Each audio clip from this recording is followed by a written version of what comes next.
नहमदुहु व नुसल्ली अला रसूलिहिल करीम अम्मा बाद फ़ाऊज़ु बिल्लाहि मिनश्शैतानिर्रजीम बिस्मिल्लाहिर्रहमानिर्रहीम। मेरे तमाम देखने वालों को मेरी तरफ़ से अस्सलामु अलैकुम व रहमतुल्लाहि व बरकातुहू। उम्मीद है आप सब खैरियत से होंगे। दुआ है कि अल्लाह जल्ल शानुहु आपकी तरफ बढ़ने वाले हर शर को खैर में बदल दे। आमीन सुम्मा आमीन। आज का हमारा सबक हम तख्ती पढ़ रहे थे ख़ात्मा इजराए कवाइद यानी नूरानी कायदे की आखिरी तख्ती। आप सबसे गुजारिश है कि पहली तख्ती से लेकर इस आखिरी तख्ती तक जितने उसूल कवायद हम सब पढ़ चुके हैं आप उन्हें अच्छे से याद कर लें ताकि आपको मेरी बात अच्छे से समझ में आ सके और आप सही तजवीद के साथ कुरान पाक पढ़ सकें। तो पढ़ना शुरू करते हैं।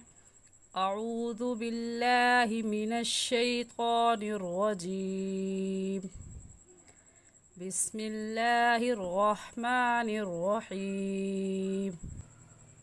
मीम मीम ज़बर मम, बा ज़बर बा, मम बा, खा ज़ेर खी, मम बाखी, लाम ज़बर ला, मम बाखीला, लाम ज़बर ला, या मीम पेश युम, ला युम, बा ज़बर बा, ला युम बा, ज़ाल नून ज़बर ज़न, ला युम बज़न, नून ज़बर ना, ला युम बज़न, मम बाखीला, ला युम बज़न, वक़फ़न मम बखिल, ला युम बज़न।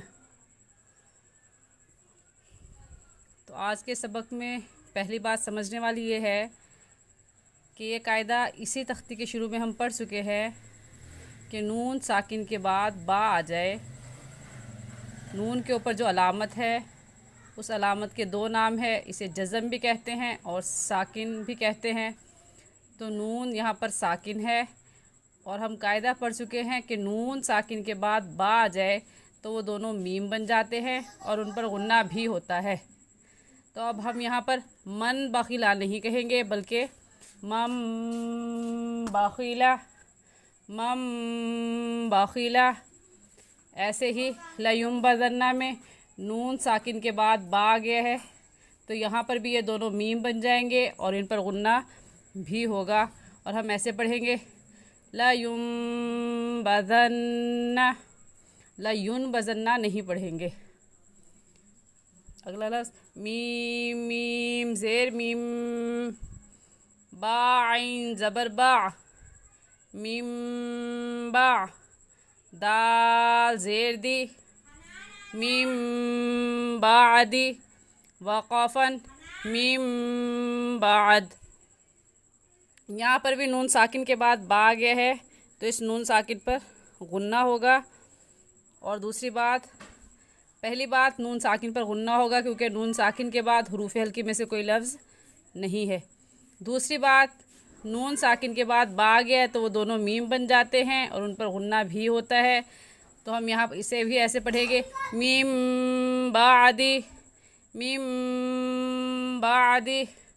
और लयुम बज़न्ना की नून पर गुन्ना होगा क्योंकि ये कायदा हम पढ़ चुके हैं कि नून मुशद्दद पर हमेशा गुन्ना होता है। नून के जो ऊपर तीन दंदाने हैं उस तीन दंदाने की अलामत को मुशद्दद कहते हैं, उस तीन दंदाने की अलामत को मुशद्दद कहते हैं और नून मुशद्दद है ये। तो यहाँ पर और ये कायदा पढ़ चुके हैं कि नून मुशद्दद पर हमेशा गुन्ना होता है। तो यहाँ हम गुन्ना करके पढ़ेंगे और एक अलिफ की मिक़दार नाक में आवाज़ छुपाने को गुन्ना कहते हैं। आज के लिए इतना ही। सही तजवीज़ सीखने के लिए हमारे साथ जुड़े रहिए। अस्सलामु अलैकुम व रहमतुल्लाहि व बरकातुहू।